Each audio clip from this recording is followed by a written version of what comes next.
2024 में बीजेपी को हराने की स्ट्रैटेजी बनाने के लिए बंगलुरु में विपक्षी दलों के बड़े नेता जमा हो गए हैं। 23 जून को पटना की बैठक में 17 विपक्षी दलों के नेता पहुंचे थे। इस बार विपक्ष का कुनबा बढ़ गया है। 26 विपक्षी दलों के नेता बंगलुरु में मंथन करेंगे। इस बार कांग्रेस की पूर्व अध्यक्ष सोनिया गांधी भी इस बैठक में शिरकत करेंगी। सब पे चर्चा होगी। तमाम मुद्दे जो किसी भी राजनीतिक दल को, जो हमारे साथ 26 राजनीतिक दल हम लोग इकट्ठे हुए हैं, इनमें से किसी को भी कोई भी मुद्दे पे चर्चा करना चाहे, बिल्कुल वो ओपन है, सब चर्चा कर रहे हैं, करेंगे। पटना की बैठक में आम आदमी पार्टी कांग्रेस से नाराज हो गई थी, लेकिन अब कांग्रेस ने दिल्ली पर केंद्र सरकार के अध्यादेश के खिलाफ राज्यसभा में आम आदमी पार्टी का समर्थन करने का ऐलान कर दिया है। इसके बाद अरविंद केजरीवाल भी विपक्ष की बैठक में मौजूद रहेंगे। आगे का एजेंडा उस मीटिंग में तय होगा कि आगे इस विपक्षी एकता को कैसे आगे बढ़ाना है, कैसे 2024 के लिए तैयारी करनी है, वो सारे विषय बैठक में तय होंगे। विपक्षी दलों का मानना है कि वो मिलकर 2024 में बीजेपी का सफाया कर देंगे। विपक्षी दलों को इस बार की बैठक में आगे का रोड मैप निकलने की उम्मीद है। भाजपा को 2/3 जनता हराने जा रही है, 2/3 यहाँ पर हैं। मुझे उम्मीद है कि देश की जनता इस बार भारतीय जनता पार्टी को बुरी तरह हरा करके भेजेगी। और सबसे पहले मैं धन्यवाद दूंगा कर्नाटक की जनता को, जिन्होंने फैसला लेकर के भारतीय जनता पार्टी को हराया। सब बेहतर है, एक नेचुरल प्रोग्रेशन है पटना की मीटिंग के बाद बेंगलोर में, जहां की एक रेंज ऑफ इश्यूज जो कि विपक्ष की एकता के लिए मैं समझता हूं कि कार्यक्रम के अलावा क्या नीतिगत फैसले होते हैं, क्या स्वरूप होता है, क्या चरित्र होगा और किस प्रकार हम विकल्प लोगों के समक्ष ले जाएंगे, उन तमाम मुद्दों पर चर्चा होगी। और एजेंडा भी सर्कुलेट हुआ है, खास करके सीट शेयरिंग का फॉर्मूला कैसा हो सकता है। दूसरी बात है, ये जो फ्रंट बनेगा उसका एक प्यारा सा नाम हम क्या दे सकते, उसके ऊपर चर्चा होगी। विपक्षी दलों के जवाब में एनडीए भी अपना कुनबा बढ़ा रहा है। कल दिल्ली में एनडीए की भी बैठक बुलाई गई है, जिसमें 38 पार्टियां शामिल होंगी। बीजेपी विपक्षी दलों की बैठक पर निशाना साध रही है। ये भानुमति का कुनबा है और कहीं का ईंट कहीं का रोड़ा, भानुमति ने कुनबा जोड़ा, इस तरीके का ये अलायंस है। न तो इनके पास नेता है, न ही नीयत है, न ही नीति है और न ही फैसला लेने की ताकत है। एनडीए की बैठक को लेकर कांग्रेस ने चुटकी ली है। कांग्रेस का कहना है कि बीजेपी विपक्षी दलों से डर गई है। हम जो कर रहे हैं वो देख के वो घबरा गए हैं और घबरा कर वो जो पार्टियां में एक टुकड़ा हुआ था, 2 टुकड़े हुए थे, 3 टुकड़े, सबको जमा रहे और उनको जमा के वो अपनी संख्या, उसमें भारी संख्या दिखाने की कोशिश कर रहे। सवाल ये है कि क्या विपक्षी एकता साकार हो रही है? क्या बंगलुरु की बैठक में विपक्षी दल बीजेपी के खिलाफ साझा स्ट्रैटेजी बनाने में कामयाब हो जाएंगे? क्या ये मान लिया जाए कि विपक्षी दलों के बीच मतभेद खत्म हो रहे हैं? एनडीए की बैठक के क्या मायने हैं? छोटे क्षेत्रीय दलों के साथ गठबंधन की होड़ क्यों मची है? उनका लोकसभा चुनाव में कितना अहम रोल है? विपक्षी दल और एनडीए के नंबर गेम में कौन आगे है? नंबर गेम में कौन आगे है? कई तो ऐसे दल हैं जिनके एक भी सांसद नहीं है, लेकिन इस वक्त जो देश की तस्वीर बन रही है उसमें नंबर पे फोकस किया जा रहा है। 38 बनाम 26 स्क्रीन पे आपके सामने लिखा है, क्योंकि एक चर्चा चली थी कि कौन कितने दल ज़्यादा से ज़्यादा जुटा लेगा वो 2024 की बाजी मार सकता है। क्योंकि दल छोटे बड़े हो सकते हैं, हो सकता है किसी का एक ज़िले के अंदर ही खाली प्रभाव हो, किसी का 4 ज़िले में हो, किसी का 10 सीट में हो। तो ज़्यादा से ज़्यादा नंबर जुटाने की जो होड़ थी उसका ताज़ा आंकड़ा एनडीए ने अपने खेमे में 38 दल जुटा लिए। और जो अभी मैं यूपीए कह रहा हूँ, जो विपक्ष का जो गठबंधन, यूपीए ना भी समझें आप, जो भी विपक्षी गठबंधन है उसमें 26 पार्टीज जुड़ चुकी हैं। बंगलुरु में कल महत्वपूर्ण बैठक है, कल एनडीए की भी महत्वपूर्ण बैठक है।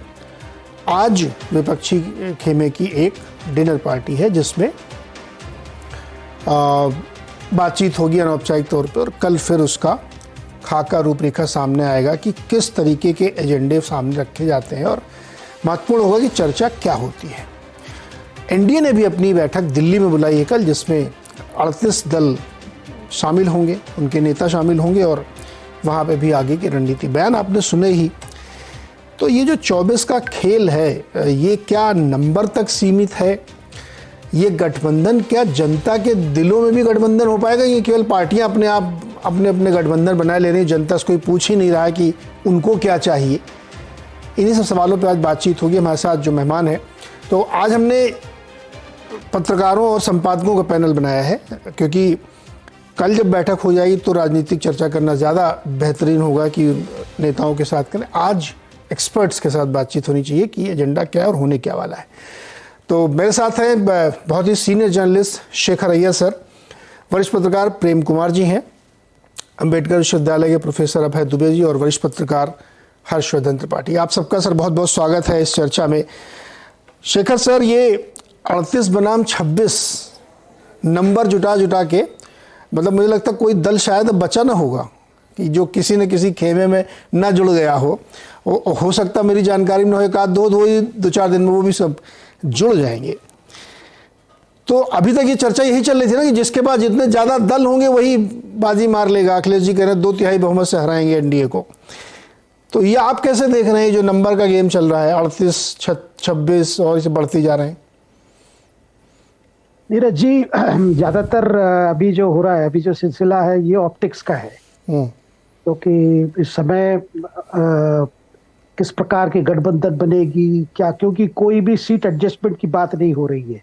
आज कांग्रेस की तरफ से बड़ी स्पष्ट हो गई है कि जो सीट एडजस्टमेंट कोई नेशनल लेवल पे नहीं हो सकता, वो हर राज्य में तय होगा कि कौन बड़ा पार्टी है, कौन कितना किसको एडजस्ट करेगा। एक प्रकार से एक अंडरस्टैंडिंग, मुझे लगता है ये अनऑफिशियल है, लेकिन सीट एडजस्टमेंट पे कोई राष्ट्रीय स्तर पर कोई बातचीत या कोई एग्रीमेंट या कोई घोषणा नहीं हो, ये बड़ा क्लियर है।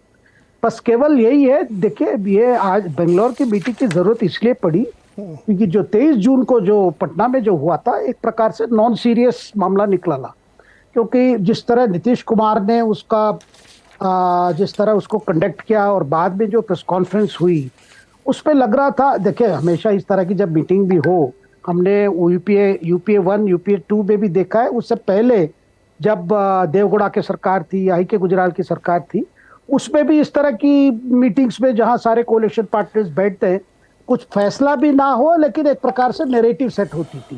लेकिन पटना मीटिंग के बाद ऐसा कोई नैरेटिव सेट नहीं हो पाया, और ज्यादातर वो लास्ट में जिस तरह लालू जी बस राहुल की शादी के बारे में बात करना शुरू किया, लग रहा था कि वो बड़ा नॉन सीरियस मामला रह गया, जिसको लेकर मेरी जो इन्फॉर्मेशन है, कांग्रेस की जो बड़ी नेत्री है सोनिया गांधी, उनको अच्छा नहीं लगा कि एक प्रकार से इतना सीरियस एक्सरसाइज जो नीतीश कुमार को सौंपा गया, उसके बाद मामला थोड़ा लग रहा था। और साथ साथ फिर एक हफ्ता भी नहीं हुआ तो फिर एनसीपी में बड़ी टूट हो गई, और जिस तरह अजीत पवार वॉकआउट किया सारे ज्यादातर एमएलए को लेकर, और आज उसका असर आज भी दिखाई दे रहा है कि शरद पवार और अजीत पवार, उनके एमएलए का फिर बैठक, 2 बैठक, 3 बैठक। आज शरद पवार बेंगलोर नहीं पहुंचे, डिनर में शामिल नहीं हुए। तो ये सारे चीजों को लेकर जो कांग्रेस को लग रहा था, खास करके सोनिया जी को, क्योंकि सोनिया जी को लग रहा था कि क्या राहुल गांधी पिछले बार पटना में गए थे, क्या राहुल के नेतृत्व को लेकर बाकी पार्टीज पे क्या थोड़ा कुछ मिसगिविंग्स है, इसीलिए चीजें नहीं हो पाई। इस तरह सोच के बाद खुद इस बार खुद अपने हाथ में ले लिया मामले को। जब हमें कहा गया था कि इंटरिम कांग्रेस चीफ छोड़ के अभी सारे मल्लिकार्जुन खड़गे करेंगे, बाकी राहुल जी करेंगे, जैसे समय ठीक लगेगा तब राहुल जी खुद टेक ओवर करेंगे, ये जो नैरेटिव चला था वो अभी चेंज हो गया है। सोनिया गांधी स्वयं अभी हाथ में ले लिए, और ये सोच के कि एक मैसेज जाएगा बाकी पार्टीज को, बाकी विपक्ष पार्टीज को, कांग्रेस बहुत सीरियस है। और सोनिया जी इस मामले में बहुत अनुभवी है, क्योंकि 2004-2003 आपने देखा होगा जब वो कांग्रेस अध्यक्षा बनी 98 में। बाद में जब वाजपेयी जी की सरकार चली तो इतनी सक्रिय नहीं थी, वो कांग्रेस की नेत्री थी, थी, लेकिन कोई बड़ा ये नहीं था। लेकिन जैसे 2003 आया और 3 से लेकर 4 जो पीरियड, जो रन अप पीरियड था, ऐसी समय मतलब चुनाव से पहले 8-10 महीना पहले ही सोनिया जी ने एक शुरू किया बाकी पार्टी से बातचीत करना, और एक प्रकार से एक अलायंस की बात हुई और हमने देखा यूपीए का जन्म हुआ। उसी मैजिक को रिक्रिएट करना चाहते हैं कांग्रेस, सोनिया जी को सामने रख के, यही आज हो रही है। शेखर साहब, केजरीवाल जी भी मान गए मतलब क्या उन्होंने अपनी शर्त मनवा ली है? केजरीवाल को एक ही ये था कि बस उनको वो ऑर्डिनेंस पे कांग्रेस क्यों सपोर्ट नहीं किया, और पिछले पटना मीटिंग में यही बड़ा डोमिनेटिंग इश्यू रहा जिसको लेकर बाकी पार्टीज भी थोड़ा एक मध्यस्थ करने की कोशिश की, जैसा ममता, नीतीश कुमार दोनों से बात करके भाई इस पर एग्री कर लो। और आगे जाके तो हमने देखा कि आपके एक बड़े नेता सौरभ भारद्वाज ने ये भी कह दिया कि बस आप पंजाब और दिल्ली छोड़ दीजिए, हम आपको मध्य प्रदेश में चुनाव नहीं लड़ेंगे या राजस्थान में चुनाव नहीं लड़ेंगे। इस प्रकार की भी बात हो रही है, भाई आप हमें ये मैदान छोड़ दो, वो मैदान हम आपके लिए छोड़ देंगे। तो इसी वो जो सीट एडजस्टमेंट की जब मैंने जो पहले कहा कि ये अभी कोई नेशनल लेवल पे डिस्कशन नहीं होगा। जब पटना मीटिंग से पहले जो बात हो रही थी कि कम से कम 400-450 पार्लियामेंट कॉन्स्टिट्यूएंसीज में ऑपोजिशन की तरफ से एक उम्मीदवार होनी चाहिए बीजेपी, वो जो मैक्रो की जो बात हो रही थी वो आज अभी जो लगभग कांग्रेस को भी लग रहा है कि ये मामला बड़ा झंझट मामला है, कि आप नेशनल लेवल पे डिस्कशन करेंगे तो नहीं होगा। जो ये हो सकता है कि कॉमन नैरेटिव बन जाएगी, एक एजेंडा बन जाएगी। जितनी कांग्रेस ने हिमाचल में प्रॉमिस किया, कर्नाटक में प्रॉमिस किया, ये सबको इकट्ठा करके एक लंबा एक लिस्ट बना के क्या क्या हम कर सकते हैं, वो वेलफेयर पॉलिटिक्स को कैसे सामने ला सकते हैं, और एक ही नैरेटिव रहेगा कि सारे ऑपोजिशन पार्टीज एक ही बात बोले, प्रधानमंत्री के खिलाफ, मोदी जी के खिलाफ, बीजेपी के खिलाफ, ताकि एक प्रकार से मोमेंटम दोबारा शुरू हो जाए। जी अभय दुबे जी, ये जो 38 बनाम 26 या जो भी नंबर फाइनली बन रहा होगा, इसका मूल आधार या इसका प्रियम्बल क्या है?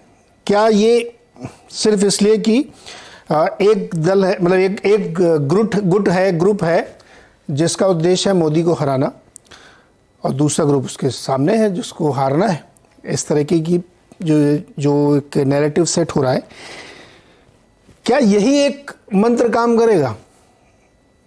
गणित जोड़ ली गई, अगर कोई इस मुगालते में है तो उसे मुगालता अपना दूर कर लेना चाहिए, ये मंत्र काम नहीं करेगा। देखिए, दोनों गठजोड़ों की किरदार में बहुत अंतर है। जो भारतीय जनता पार्टी का गठजोड़ है उसमें, भारतीय जनता पार्टी के नेतृत्व का गठजोड़ है उसमें भाजपा की हैसियत बहुत शक्तिशाली है। उसके अंदर भाजपा से दूसरे जो उसके छोटे छोटे तमाम दल हैं, जो कई तो अति सूक्ष्म हैं, मतलब कुछ दल तो ऐसे हैं जो अति सूक्ष्म हैं। अभी एक जगह मैं देख रहा था 8 दल ऐसे हैं जिनका कुल 4 से भी कम लोकसभा सीटों में प्रभाव है, लेकिन ये इतनी महत्वपूर्ण बात नहीं है, मैं इसको ज्यादा जोर नहीं देना चाहता इसके ऊपर। मेरा कहना यह है कि भाजपा की शक्ति एनडीए में एक बहुत ही शक्तिशाली एंकर की ताकत है। मतलब उस तरीके से कांग्रेस सबसे बड़ी पार्टी जरूर है गैर भाजपा एकता में, लेकिन कांग्रेस की शक्ति इतनी बड़ी नहीं है। कांग्रेस को दूसरी जो क्षेत्रीय शक्तियां हैं उनके साथ में काफी लेन देन करना पड़ेगा, काफी लचीले ढंग से उनके साथ में उन्हें समझौता करना पड़ेगा, जो कांग्रेस के लिए बहुत मुश्किल होगा करना। उसकी सबसे बड़ी मुश्किल क्या होगी कि जो ममता बनर्जी ने कहा था, जो पहले भी मैं आपके मंच पर चर्चा कर चुका हूं उस बात की, ममता बनर्जी ने कहा था जिसका जहां दबदबा हो वो चुनाव लड़े, बाकी दूसरे उसमें टांग ना फांसे अपना। तो अब ये दबदबा कैसे परिभाषित होगा, वो कौन सा फार्मूला होगा, वो कौन सा पैमाना होगा जिसके आधार पर तय होगा कि भाई दबदबा तय कैसे किया जाएगा। दबदबा लोकसभा में जो वोट मिले उसके आधार पर तय होगा, विधानसभा में वोट मिले हैं किस उसके आधार पर तय होगा, या क्या होगा, मतलब दबदबा कैसे होगा? कहीं किसी पार्टी की सरकार चल रही है, इस आधार पर उसका दबदबा मान लिया जाएगा, कैसे होगा? ये विपक्ष के लिए सबसे ज्यादा मुश्किल बात है। जैसा भी शेखर भाई ने कहा कि कांग्रेस ने कह दिया है कि राष्ट्रीय स्तर पर कोई किसी गठजोड़ का ऐलान नहीं होगा, राज्यों के स्तर पर जितने गठजोड़ होंगे। इसका मतलब यह है कि जो भी फार्मूला बनाया जाएगा वो बड़े लचीले तरीके से राज्य की परिस्थितियों को ध्यान में रखकर उसका इस्तेमाल किया जाएगा। तो ये सब बहुत मुश्किल चीज है। ये करना मैं बताता हूं कि इसमें कहीं भी कोई ऐसी समस्या आ सकती है कि किसी भी राज्य में एकता होते होते ना हो पाए। दुबे जी, राज्यों में परिस्थितियां हो सकती हैं। आप बैठक से पहले बाधा डाल रहे हैं सर गठबंधन में जी। आप बैठक से पहले गठबंधन में बाधा उत्पन्न कर रहे हैं कि कैसे? नहीं, अरे मैं तो अकिंचन व्यक्ति हूं। मेरे कहने से गठबंधन में क्या वो दिक्कत होती है? हम तो आपके साथ बैठकर खोपड़ी लड़ा रहे हैं, हम सब लोग, हम 500 लोग मिलके जो है वो बात नहीं है। मुझे जो लगता यह है कि भारतीय जनता पार्टी वास्तव में एक राष्ट्रीय मंच पर खड़े होकर नरेंद्र मोदी के नेतृत्व में अपनी चुनौती पेश करेगी। ओके। उसका जो गठबंधन होगा वो उसमें राज्यों की परिस्थितियों का ध्यान रखा जाएगा, उसमें भी ध्यान रखा जाएगा, लेकिन वो आपको बहुत ज्यादा एक मजबूत और सुसंगत रूप में दिखाई पड़ेगा आपको। जो विपक्ष का गठबंधन होगा वो भी होगा, मैं ये नहीं कह रहा हूं वो गठबंधन नहीं होगा। विपक्ष तो एकता करने के लिए मजबूर है। विपक्ष तो जैसे अभी एक बहुत दिलचस्प कहानी आई है अखबार में। एक शिकारी जो है अपने कुत्ते के साथ हिरन का पीछा कर रहा था। काफी देर तक दौड़ के बाद में हिरन भाग के निकल गया। तो शिकारी ने अपने कुत्ते पर तंज कसा, ये तुमसे ज्यादा तेज कैसे निकला? कुत्ते ने कहा कि मैं तो आपके हंटिंग प्लेजर के लिए दौड़ रहा था, वो तो अपनी जान के लिए दौड़ रहा था, इसलिए वो निकल गया। तो विपक्ष तो एकता करने के लिए मजबूर है, ऐसी स्थिति है। तो वो तमाम सारी दिक्कतों के बावजूद भी कुल मिलाकर एकता करेगा, लेकिन उसकी एकता का किरदार थोड़ा बिखरा हुआ होगा। मैं केवल ये कह, प्रेम कुमार राज्यों के स्तर पे होगी, कहीं हो सकता ना हो पाए। हाँ, बिल्कुल सही आप एनालिसिस करें कि दोनों के किरदार में फर्क है। प्रेम कुमार जी, आपसे सवाल है कि एक तरफ जो है बार्गेन करने की स्थिति में कोई नहीं होगा बीजेपी वाले उस मामले में। आप समझ लीजिए कि आपको कितनी मिलेंगी और ले लीजिए, नहीं लेना तो जाइए, फिर आप भी उधर 26 और 27 हो जाइए। लेकिन इस वाले किरदार में बहुत तगड़ी बार्गेनिंग की संभावना है। जैसे एक बहुत बड़ा महत्वपूर्ण सवाल है कि कैसे तय होगा कि कौन प्रभावी है। यूपी में अखिलेश जी प्रभावी है कि कौन प्रभावी है, ये अपने आप में बड़ा सवाल है। नहीं, ये प्रेम कुमार जी से। तो प्रेम कुमार जी, इस बैठक में बहुत सारी चीजों के बाद जो असली मुद्दा ये है, ये कैसे सॉल्व होगा? आपको कुछ अनुमान लग रहा है कि क्या होगा इसमें? देखिए नीरज जी, ये बैठक तमाम डिफरेंसेस के बावजूद हो रही है। विपक्ष की बैठक का जहां तक प्रश्न है, और नेचुरली एक दूसरे की जरूरत के लिए हो रही है। लेकिन सबसे बड़ा जो पॉइंट है जिस वजह से हो रही है कि पहली बार सारे दल ये महसूस कर रहे हैं कि अगर एकजुट नहीं होते हैं तो शायद कभी आगे एकजुट होने का मौका नहीं मिलेगा। ये वो पॉइंट है जिसकी वजह से सब एकजुट होने के लिए आतुर हैं। नहीं तो कोई कारण नहीं था कि आम आदमी पार्टी जैसी पार्टी कांग्रेस के साथ में एकजुट हो। उनका भी स्टांस बदला, कांग्रेस भी नरम हुई, और वो संभव हुआ जो कुछ समय पहले संभव नहीं माना जा रहा था। ममता बनर्जी जी भी कांग्रेस से अलग कोशिश कर रही थी कि कोई कुनबा खड़ा हो, नहीं हुआ, लेकिन फिर भी इकट्ठा होने की जरूरत महसूस हुई। इसलिए ये बैठक हो रही है। एक बैठक के बाद जो दूसरी बैठक हो रही है उसमें संख्या बल में भारी बढ़ोतरी है, और उसमें कांग्रेस का प्रयास आगे बढ़ चढ़ करके दिखता है। पहला प्रयास नीतीश कुमार जी का पूरा जबरदस्त योगदान था कि टीएमसी और आपको वो बैठक में बुला सके थे, और दूसरे प्रयास में मल्लिकार्जुन खड़गे को जाता है कि वो कई संगठनों को जोड़ पाए। ये एक तरफ है। अब दूसरा जो प्रयास है उससे जो बेचैनी पैदा हो रही इन प्रयासों के बीच सत्ताधारी दल के लिए, तो देखिए विपक्ष तो एकजुट होने के लिए अभिशप्त है एक तरफ से कि उसको तो जब संकट होगा विपक्ष का मतलब बिखराव होता है, जरूरत के हिसाब से उसको इकट्ठा होना होता है, रिजल्ट लेना। लेकिन सत्ता पक्ष के लिए ऐसी कोई अनिवार्यता नहीं है कि वो इकट्ठा हो, लेकिन फिर भी वो इकट्ठा होने के लिए तैयार हुए, क्योंकि एक अकेला सब पर भारी बोलने वालों को क्या जरूरत थी इकट्ठा होने की। लेकिन वो इकट्ठा होने लगे क्योंकि विपक्ष की एकजुटता का असर जो है उनको डराने लगा। अब सत्ता पक्ष को क्या डर हो सकता है? अपनी सत्ता जाने का डर हो सकता है। तो डर सत्ता पक्ष में ज्यादा हुआ, इसलिए विपक्ष का तो कैसे अपने आप को बचाए, कैसे सत्ता में आए, इसके लिए नेचुरली इकट्ठा हो रहा है। प्रेम कुमार जी, एक चीज बताइए, आपकी इस बात से मेरे मन में एक सवाल आ रहा है कि अगर आप अकेले सब पर भारी हैं, 303 सीटें लेके बैठे हैं 330 संगठन के साथ, तो आपको किस बात का डर है? और विपक्ष कॉन्फिडेंट है कि वो हरा देगा, तो फिर ये पहली बैठक के बाद ये महाराष्ट्र में क्यों टूट गए? कौन सा डर था उनको? आपको तो कॉन्फिडेंस है ना कि अभी हम 24 में हराएंगे, तो क्यों टूट गया? फिर शरद पवार जी क्यों नहीं रोक पाए? वो तो बहुत ही टॉलेस्ट लीडर हैं कंट्री के। हाँ, गंभीर सवाल है। टूट जाना अगर उनके हाथ में होता, शरद पवार जी के हाथ में, कि टूट जाना और टूट से बच जाना उनके हाथ में, तो वो ऐसा नहीं होने देते, कोई भी पार्टी नहीं होने देती। संभाल नहीं पा रहे, अब आप बता रहे हो गठबंधन संभालेंगे, अपनी पार्टी को संभालो। जी, आपके इसी प्रश्न ने तो शरद पवार जी को बेचैन किया कि वो पहले दिन वो बैठक में नहीं आए। यही प्रश्न उनके भी मन में उठ रहा होगा कि लोग हमारी तरफ देखेंगे तो उनके मन में सवाल आएगा कि जो अपनी पार्टी नहीं संभाल सका वो विपक्ष को क्या संभालेगा। शायद ये एक वजह रही होगी कि वो पहले दिन नहीं आए, और वो रुतबे में कमी आई है, इसमें कोई दो मत नहीं है, ये रुतबे में कमी आई है। और इसको हम विपक्ष का चैलेंज देखते हैं कि भाई एक तरफ एक भतीजा पटना में भी है जो कहता रहा कि हम हनुमान है, लेकिन वहां चाचा को अलग कर दिया गया भतीजा से, उसमें बीजेपी का योगदान है, क्योंकि सारे केंद्र में मंत्री रहे, भतीजा को अलग कर दिया गया। और दूसरे तरफ भतीजा को मंत्री बना दिया गया, डिप्टी सीएम बना दिया गया, और चाचा को अलग कर दिया गया, वो महाराष्ट्र है। प्रेम कुमार जी, भतीजा भी आ गया, भतीजा आ गया इंडिया में। तो मैं वो कह रहा हूं कि एक भतीजा पटना में बिहार में और एक भतीजा महाराष्ट्र में, और दोनों भतीजे आ गए इंडिया में सर। दोनों है। मैं कह रहा हूं कि पटना वाले भतीजा को जोड़ा जा रहा है, चाचा को पहले जोड़े हुए थे, और महाराष्ट्र में चाचा से भतीजा को अलग कर दिया गया है, और सबके पीछे बीजेपी है, सबके पीछे बीजेपी। जहां गलत हो रहा है वहां बीजेपी है। नहीं, गलत, देखिए गलत सही राजनीति में मुझे नैतिकता और वैल्यू की बात करना बड़ा अटपटा सा लगता है। ये सब तो छोड़ दीजिए, ये सब कोई मतलब नहीं। ये बिजनेस है, हम लोग बिजनेस की लैंग्वेज में कहते हैं ये बिजनेस है, कौन कहाँ कैसी अपनी बिसात बिछा सकता है, वो बिसात बिछ रही है उसमें।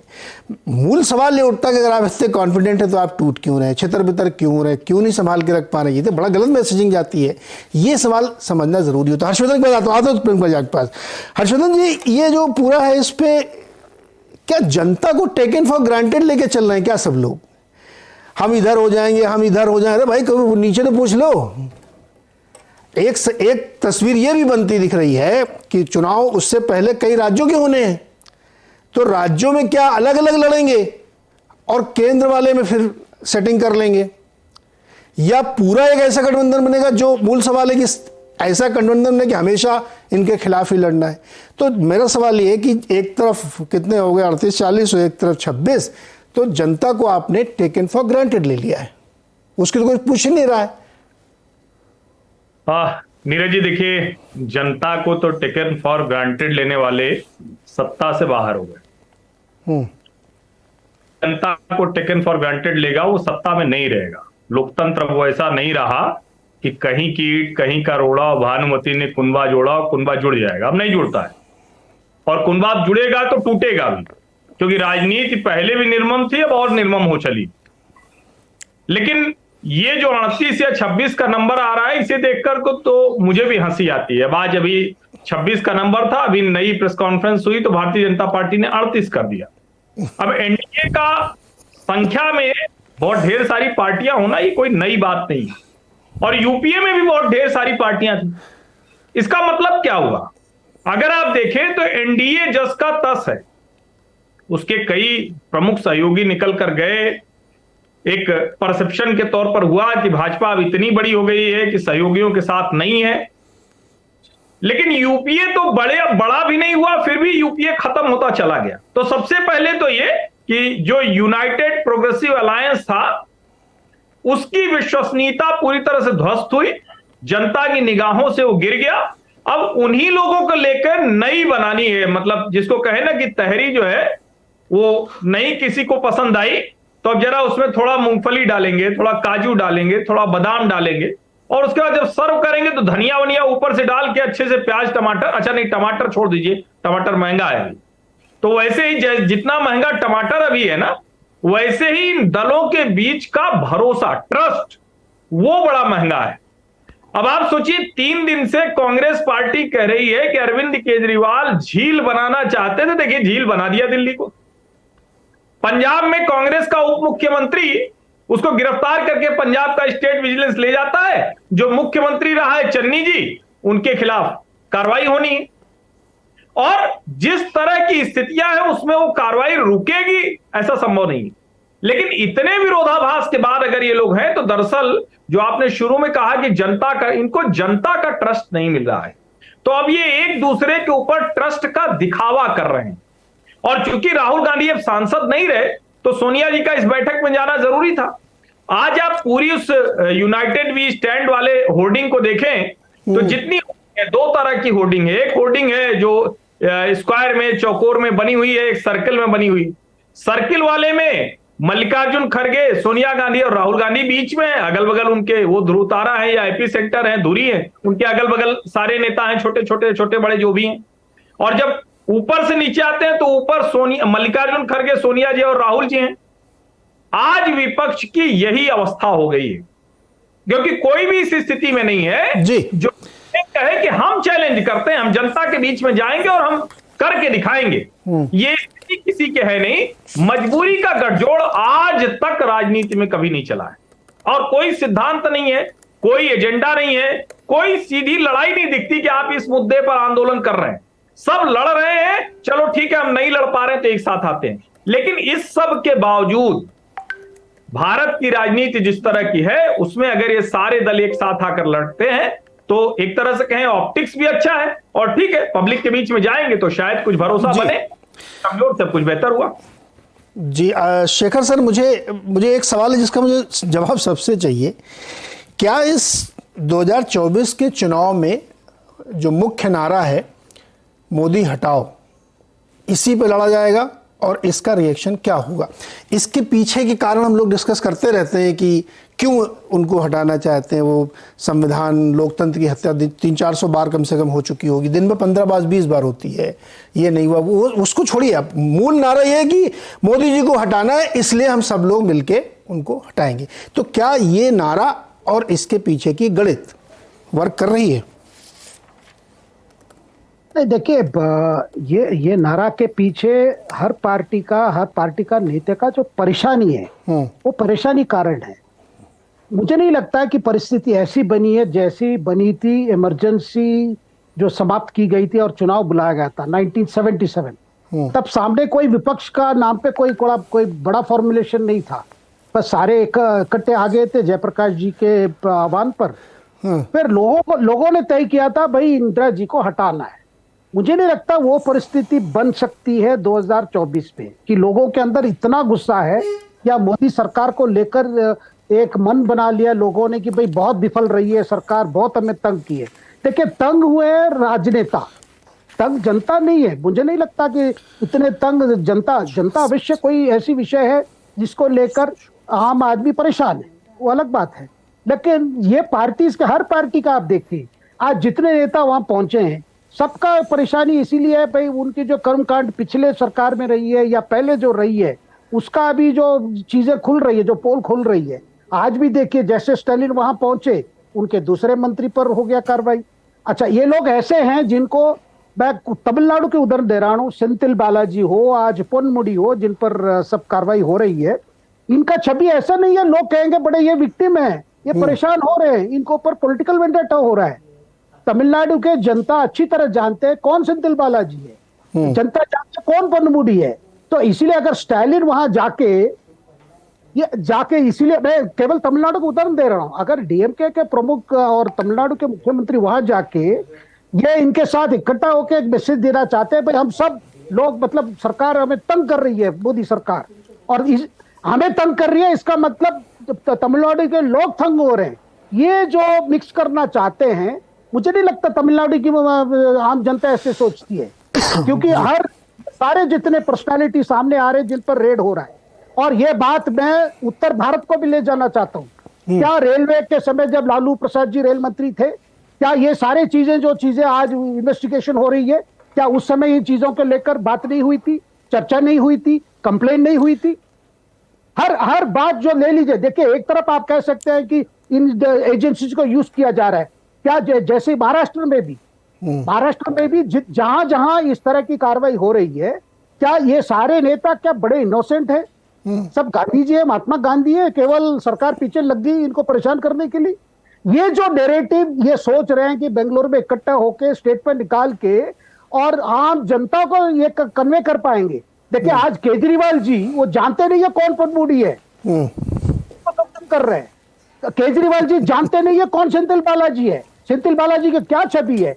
आप सोच लीजिए, तमिलनाडु के मक्कल तो सोचेंगे ना, तमिलनाडु के जो जनता है वो तो सोचेंगे यार ये केजरीवाल क्यों पनमुड़ी को सपोर्ट कर रहा है, केजरीवाल क्यों सेंथिल बालाजी को सपोर्ट कर रहा है। केजरीवाल जी तो लालू जी को भी सपोर्ट कर रहे हैं सर। हाँ, ऐसी व्यक्तियों को, ऐसी पर्सनालिटीज को क्यों सपोर्ट कर रहे हैं जब वहां के लोग जानते हैं ये क्या कर रहे थे। वो वहां के लोग इनसे तंग हुए हैं। जितने केसेस आ रहे हैं, सेंथिल बालाजी को ले लीजिए, जो केसेस उनके खिलाफ है, कितने कंप्लेंट्स आए हैं, और जिस तरह सेंथिल बालाजी का ग्रोथ हुआ है। और वैसे ही बंगाल ले लीजिए, पश्चिम बंगाल, क्या जो वहां पे जो इन्वेस्टिगेशन कोलकाता हाईकोर्ट ऑर्डर पे हुआ है, जो व्यक्ति जिनके खिलाफ सब कार्रवाई हुई है, वो पार्थ चैटर्जी हो, उनको साथी हो, जो चीजें जो मिली है, क्या बंगाल के जनता जानती नहीं है कौन थे ये लोग, वो क्या कर रहे थे और अभी भी क्या कर रहे हैं जो अभी तक पकड़े नहीं गए जी। तो ये जो नैरेटिव जो ये बना रहे हैं, ये ठीक है, ऑप्टिक्स मिल सकता है, और जो लोग परेशान है मोदी जी के ये, वो इसके पूरा समर्थन देंगे। वो बुद्धिजीवी भी हो सकते हैं, मीडिया में भी हो सकते हैं, लेकिन मुझे नहीं लगता कॉमन पब्लिक में अभी तक वो परिस्थिति आई है जहां उनको लगता है कि विपक्ष की नेता की जो परेशानी वो हमारी परेशानी है। जी दुबे जी, आप तो बहुत सामाजिक अध्ययन करते रहते हैं, क्या ये नैरेटिव्स नीचे तक पहुंच रहा है? ये बड़ा विरोधाभास, देखिए लालू यादव जी है ना इसी संगठन में, उनके खिलाफ मामले सजा याफ्ता है, तो कैसे ये नीचे तक नैरेटिव बनेगा? ये तो बहुत विरोधाभासी चीजें हैं, क्योंकि मूल नारा यही है कि मोदी जी को हटाना, इसलिए 26 दल एक। ये नीचे आप जाके बताएंगे ना उनको कि इनको हटाने के लिए 26 लोग एक हुए हैं। नीरज जी, दो बातें कहूंगा जी। इस तरह की समस्याएं भारतीय जनता पार्टी के साथ जुड़े हुए संगठन भारतीय जनता पार्टी में चले गए नेताओं के साथ हैं, जैसे शेखर जी ने बताई, इसी तरह की समस्याएं वहां भी हैं। उनके खिलाफ सेंट्रल एजेंसियां काम नहीं कर रही हैं, सेंट्रल एजेंसियां केवल विपक्ष के नेताओं के खिलाफ काम कर रही हैं। यहां तक कि ऐसे कई नेता भाजपा में हैं जिनके खिलाफ कुछ भाजपा चार्जशीट दायर कर चुकी थी, उनके खिलाफ भाजपा ने अभियान चलाए थे, आंदोलन। ये अपने अजीत पवार नहीं है। अब आप पूरी बात सुन लीजिए, पूरी बात सुन लीजिए। बेचैनी इतनी अच्छी नहीं है, बात सही सच्ची बात सुननी भी चाहिए। नहीं मैं सुन रहा हूं, मैं तो आपके समर्थन में कह रहा हूं, अजीत पवार भी वही है। मैं आप असल में ये जो ऐप है, जिस ऐप पे हम लोग बात कर रहे हैं, उसमें बहुत सी बातें आप बोलते हैं मुझे ठीक से सुनाई नहीं पड़ती। अच्छा ठीक, कंटिन्यू करिए। बात गड़बड़ हो जाती है, इसलिए मैं समझ नहीं पा रहा हूँ कौन क्या बात कर रहा है। मैं अंदाज से सुन के बात कर रहा हूँ अपनी। ओके, थोड़ी समस्या, टेक्निकल समस्या, इसलिए माफ कीजिए। अच्छा, मेरा कहना यह है कि ये भारतीय जनता पार्टी के अंदर भी समस्याएं हैं। दूसरी बात, मेरी अपनी धारणा यह है, इस धारणा से लोग असहमत हो सकते हैं, कि भारत में लोकतंत्र का चरित्र सामुदायिक है। नेता जो होते हैं वो विभिन्न समुदायों के नेता होते हैं ज्यादातर। तो जब नेता को परेशान किया जाता है, उनके खिलाफ जब सरकार या एजेंसियां या कोई ताकत हाथ धो के पड़ जाती है, उन्हें तंग किया जाता है, तो नेता नाराज होता है और उसकी वजह से उसके समुदाय को संदेश जाता है। वो संदेश अभी हमें दिखाई पड़े या न दिखाई पड़े वो बात अलग बात है, और वो उस अपने समुदाय को सरकार के खिलाफ आंदोलित कर सकता है, या उससे कुछ एक नैरेटिव बना सकता है अपने समुदाय के भीतर, अपने परेशान, क्योंकि समुदाय की वजह से समुदाय और नेता का एक संबंध होता है। अब मुझसे अलग अलग बातें पूछेंगे तो कई नेताओं के बारे में बता भी सकता हूं ये बात, लेकिन ऐसा होता है। इसलिए नेताओं को परेशान किए जाने से जनता भी कुछ परेशान होती है। जनता का मतलब है वो समुदाय, वो या एक से ज्यादा समुदाय जिनका वो नेता नुमाइंदगी करता है या वो पार्टी नुमाइंदगी करती है। ये मैं समझता हूं, इसलिए इस बात को थोड़ा एक परिप्रेक्ष्य में देखना चाहिए कि नेताओं के खिलाफ जो केंद्र सरकार की कार्रवाई हो रही है और भाजपा में उस तरह के नेताओं के खिलाफ नहीं हो रही है कार्रवाई, इस चीज का भी एक संदेश जा रहा है। ऐसा नहीं है कि लोग बिल्कुल अंधे हैं और बहरे हैं, उन्हें ना कुछ सुनाई पड़ रहा है ना दिखाई पड़ रहा है, बस वो केवल मोदी जी की तारीफ में ढोल मजीरा लेके लगे हुए हैं। ऐसा नहीं है। मोदी दक्षिण भारत जाते हैं, उनकी कोई बात नहीं सुनता। वो कहते हैं हमारी 95 बार अपमान हुआ, कर्नाटक जनता ने कहा खूब अपमान होने दो, मैंने वोट नहीं देंगे, और देंगे तो इतने वोट देंगे सत्ता में नहीं आ पाएंगे ये। तो ये समस्या जो है ये अलग तरह की समस्या है, इसको थोड़ा ध्यान से देखना पड़ेगा, पेचीदा मामला है। जी एक इसमें जोड़ना चाहता हूं मैं, हर्षवर्धन आपसे सवाल भी है, मैं जोड़ देता हूं। जैसे अब दुबे जी कह रहे हैं कि सामुदायिक नेता है, समुदाय में बटा हुआ समाज है, उसके नेता को अगर आप परेशान करेंगे तो वो नाराज होता है और सरकार को उसकी कीमत चुकानी पड़ती है, क्योंकि वो नाराज हो जाता है तो उसके जो उसके समर्थक हैं, उसके समुदाय के लोग, एक बहुत बड़ा समुदाय था मतलब अभी था क्या, जिसके नेतृत्व तो मायावती जी करती थी। तो मायावती जी का जो पीछे उनके समाज खड़ा था वो उनका साथ छोड़ गया है। अब वो नेताजी से नाराज हुआ, नेताजी से गुस्सा हो गया, या उनकी नेताजी क्यों डर गई हैं, इससे बहुत तर्क दिए जाते हैं कि उनके खिलाफ ईडी लगाई जाएगी, सीबीआई लगाई जाएगी। भैया आपने कुछ किया तभी तो लगी है ना, फिर डर क्यों रहे हैं आप? डर की थोड़ी राजनीति होती है। अगर कोई नेता डर गया तो वो राजनीति नहीं कर सकता। तो समुदाय की जो एक बहुत ही कंटेम्प्रेरी परिभाषा थी उसमें बदलाव हो रहा है। बहुत सारे जो सामुदायिक नेता थे उनका साथ छोड़ गए हैं लोग। तो क्या इस बात को एक्सट्रापोलेट किया जा सकता है हर्षवर्धन जी? नहीं नीरज जी, जो अभय जी ने कहा वो काफी हद तक सही है कि नेता जिस समुदाय का होता है उसके ऊपर जो आरोप लगते हैं, जो आरोप नहीं लगते हैं, उससे बहुत फर्क नहीं पड़ता है। उसके पीछे वाली जनता उसके पीछे चलती रहती है। जैसे उदाहरण के लिए हम अभी आए ओम प्रकाश राजभर को ले लें। वो भाजपा में मंत्री थे, भाजपा को गालियां देकर गए, फिर लौटकर चले आए। अब वंचितों बहुजनों की कह रहे हैं आवाज होगी, सब कुछ होगा। तो एक वर्ग है जो उनके पीछे चलेगा। लेकिन यहां थोड़ा सा एक चीज और समझनी चाहिए। जो ईडी सीबीआई की कार्रवाई हो रही है, अब उसमें जैसे उदाहरण के लिए लालू जी के खिलाफ जो कार्रवाई हो रही है, उसके खिलाफ बिहार में जनता उनको सबसे बड़ी पार्टी बनाकर रखती है। यानी जो उनका कैडर है उसको कतई फर्क नहीं पड़ा। लालू जी भ्रष्टाचारी हैं, दोषी हो गए, जेल चले गए, कोई फर्क नहीं पड़ा। लेकिन सवाल यह है कि क्या अरविंद केजरीवाल जो पंजाब और दिल्ली में सत्ता में है, बाकायदा दिल्ली में इनके दो मंत्री जेल में हैं, दूसरे भी ढेर सारे आरोप आ रहे हैं। जो अरविंद केजरीवाल देखिए आज भी नीली वाली शर्ट पहने हुए हैं, वही वाली उसी तरह की, और नीली वैगन के लिए नीला शुभ रंग है, जिंक्स है ये कि वो नीली शर्ट ही पहनते हैं। मैं शुभ के लिहाज से कह रहा हूं, वो नीली वैगन अब अशुभ हो गई। जो वैगन आर थी ना वो अशुभ हो गई, छोटी थी गाड़ी, अब अरविंद जी को बड़ी गाड़ी चाहिए, तो अब कार्तिक में चलते हैं। अब दिल्ली की जनता को ये वाला समुदाय नहीं है। अब अरविंद केजरीवाल के पीछे ऐसा कोई समुदाय नहीं है, क्योंकि अरविंद केजरीवाल देश में ईमानदारी की राजनीति लेकर आए थे और उनके 2 मंत्री गंभीर आरोपों में बंद हैं। उनका शीश महल करोड़ों का बनता है, उस पर वो जवाब नहीं दे पाते। वो कहते हैं दूसरे मुख्यमंत्री का हमसे ज्यादा में बना। तो मुझे लगता है कि एक पक्ष ठीक है, अभय जी जो कह रहे हैं कि सामुदायिक नेता होते हैं उनके पीछे खड़े होते हैं, लेकिन दूसरा पक्ष ही है। अब इसी में एक और चीज मैं जोड़ता हूं, संक्षेप में शिवसेना के पीछे एक समुदाय था, लेकिन अब वो समुदाय शिवसैनिक ही है जो टूटकर चले गए भारतीय जनता पार्टी के साथ। शरद पवार के पीछे भी एक समुदाय था, लेकिन अजीत पवार के साथ आज चले गए। आज तो मैं एक चैनल पर डिबेट में था और दो प्रवक्ता थे एनसीपी के। हमारे लिए भी पहचानना मुश्किल हो गया, क्योंकि एक जो प्रवक्ता बैठे थे अजीत पवार के लिए, वो अभी तक मोदी जी को पानी पी कर गाली देते थे।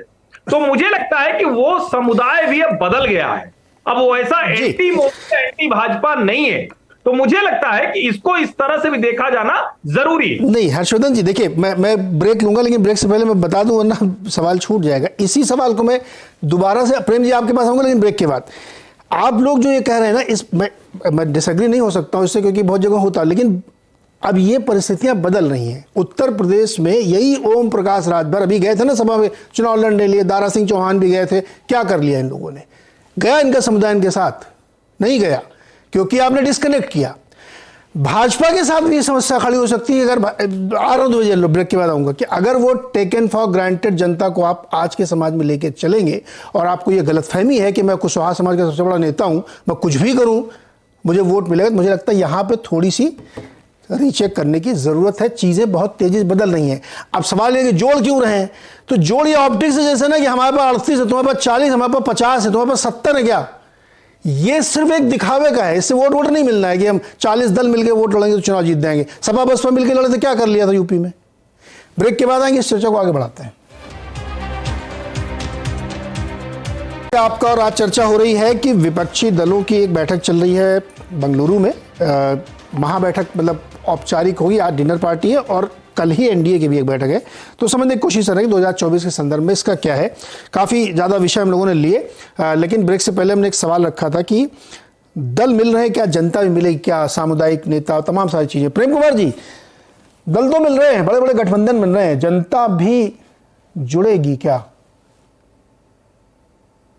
देखिए नीरज जी, जनता जब डिमांड करती है तभी कोई विपक्षी एकता हो पाती है या नहीं हो पाती। 2019 में तो नहीं हो पाई थी, 2024 में होने जा रही। ये जनता की डिमांड होती है तभी ये एकता हो पाती, इसको हम ऐसे देखते हैं।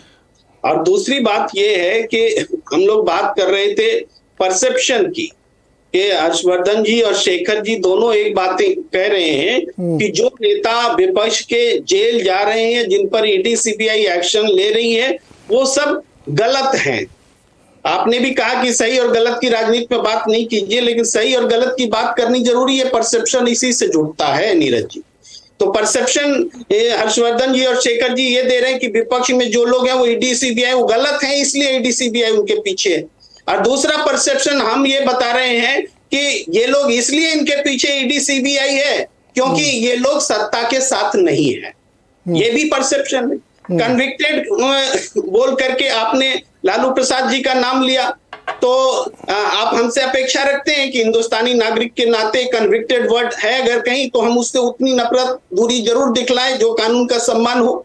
लेकिन यहाँ जनता परसेप्शन की भी बात आई, यहाँ जनता में, तो जनता उनको पॉलिटिकली कन्विक्टेड मानती है नीरज जी। भाई देश में इकलौता राजनीतिक जो कभी जिसने बीजेपी के साथ समझौता नहीं किया उसका नाम है लालू प्रसाद यादव, इकलौता। और इकलौते व्यक्ति जो कि एक मामले, 4 मामले के अलग अलग 4-5 जगहों में केस दर्ज कर दिए गए और सब में उनको कन्विक्टेड और एक जाति विशेष के व्यक्ति होने की वजह से कन्विक्टेड, और बहुत सारे लोग बरी क्योंकि वो भी किसी जाति विशेष से जुड़े हुए थे। तो जनता ऐसे भी देखती है, पॉलिटिकली कन्विक्टेड है। इसलिए शायद हर्षवर्धन जी सही कर रहे हैं कि उनकी जमात के लोग, उनको फॉलोअर लोग उनको नेता मानते हैं, मसीहा मानते हैं, और सबसे बड़ी पार्टी है बिहार में। लेकिन सिर्फ इतना नहीं है कि वो एक यादवों की पार्टी है बिहार में। लालू प्रसाद यादव बिहार में सामाजिक जो एकता है, जो समरसता है, जो सामाजिक न्याय है, उसके प्रतीक बन करके वो है। इसके बावजूद कि कानून को कन्विक्टेड बोलता रहे, तो सही और गलत का परसेप्शन यहां से निकलता है।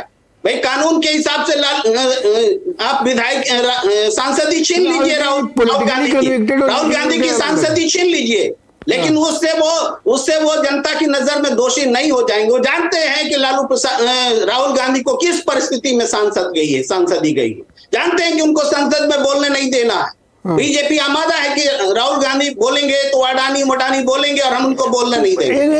अरे सुनो ना प्रेम कुमार जी, बड़ी अच्छी बात आपने कही। प्रैक्टिकली पार्लियामेंट में बोलो या बाहर बोलो, जनता को जो एड्रेस करेंगे आप, उसको रोक के बीजेपी क्या कर लेगी?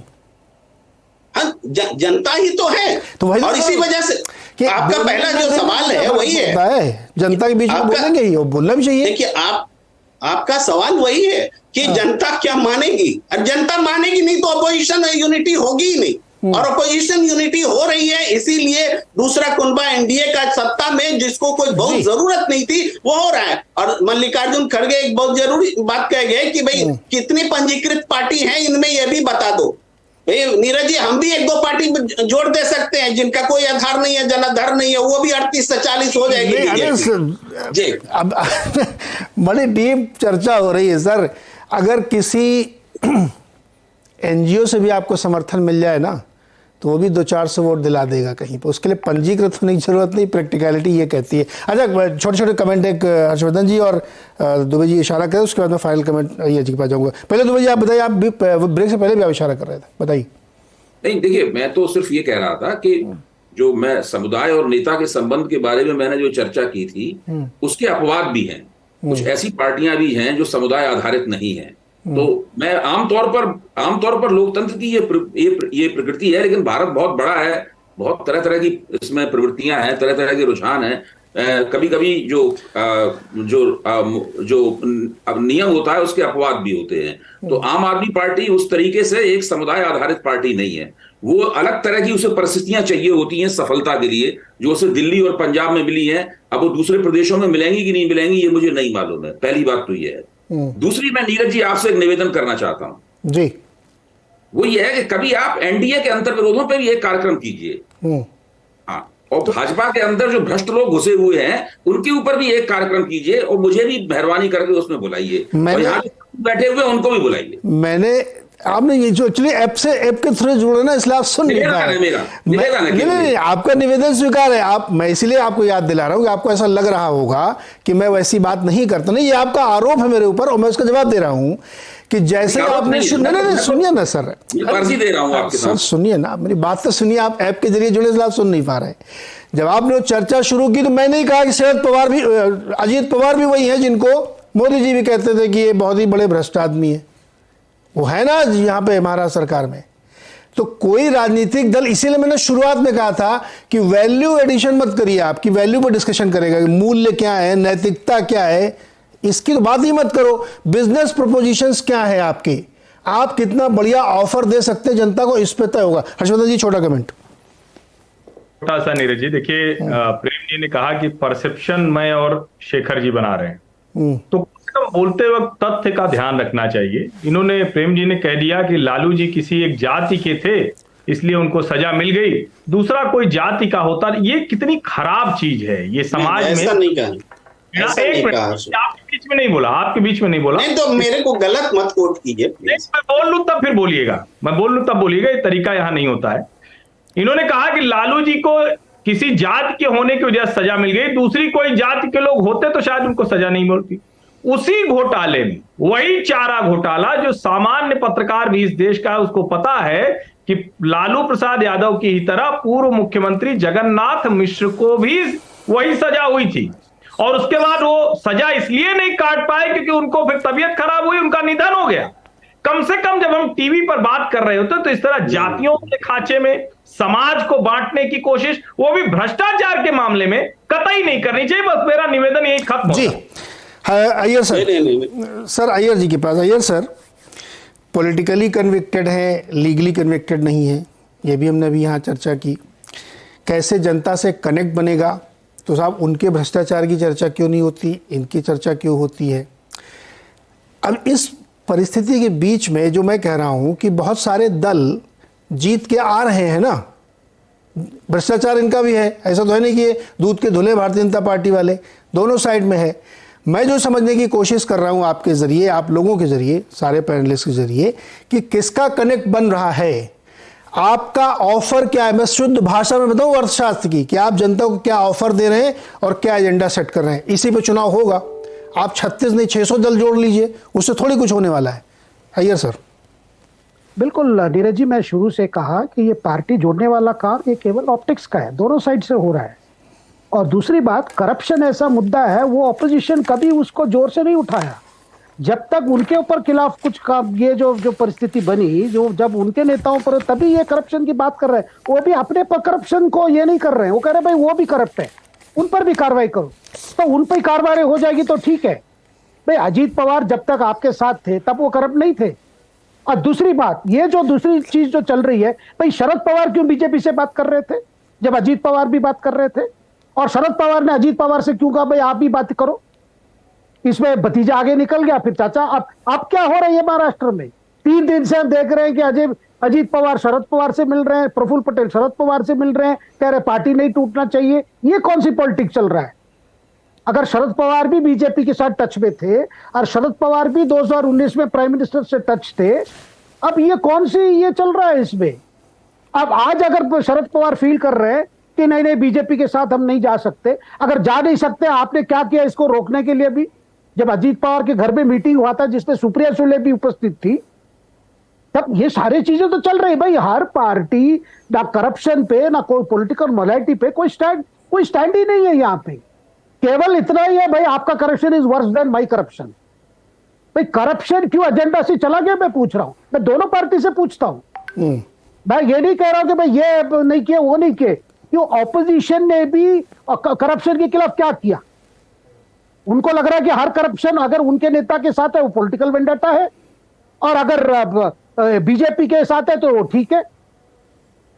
क्योंकि पहले से भी आपने देखा होगा नीरज जी, एक जो पॉलिटिकल नैरेटिव रही है बीजेपी के खिलाफ, हमेशा ये कम्युनल की बात होती थी। जब वो कम्युनल सेकुलर वाला नैरेटिव फ्लॉप हो गया, उसके बाद ये भ्रष्टाचार की बात हो रही है। भाई आप में से आपने कार्रवाई नहीं की, भाई जिन लोगों का आपके साइड में हुआ है वो उनके ऊपर तो कुछ बोलिए ना। और ममता ने जिस तरह वहां पंचायत चुनाव कराई उस पर क्या कुछ बोले? कुछ कांग्रेस के लोग मार खाए, कांग्रेस के कैंडिडेट मार खाए। आज तृणमूल के जो एमएलए जो ममता के साथ नहीं दे रहे उन पर मार पिटाई हो रही है।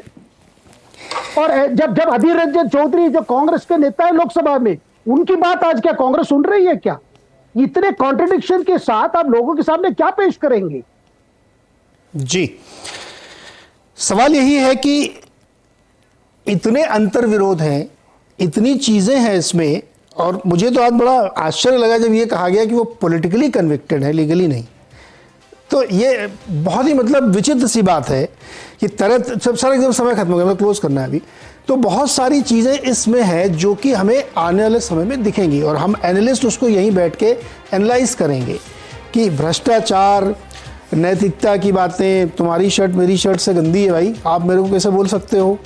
कन्विक्टेड आदमी के बारे में जब ये बात कही जा रही है तब तो फिर मतलब मैं समझ नहीं सकता कि इस पर क्या डिस्कशन करेंगे आप। सिर्फ एक बेचैनी है कि सत्ता से हटाना है केंद्र में, जो भी है। मैं नहीं कह रहा हूँ कि वो, मैं किसी की वैल्यू जजमेंट पे नहीं हूँ। इस नैरेटिव पे क्या चुनाव होगा ये देखेंगे। अभी कल एक बहुत महत्वपूर्ण बैठक है, देखते हैं उसमें क्या विषय निकल के आते हैं, किस तरह की बातचीत बनती है, फिर से चर्चा होगी। आज के लिए बहुत बहुत शुक्रिया सभी मेहमानों का हमारे साथ जुड़ने के लिए। देखते रहिए CBC आवाज़।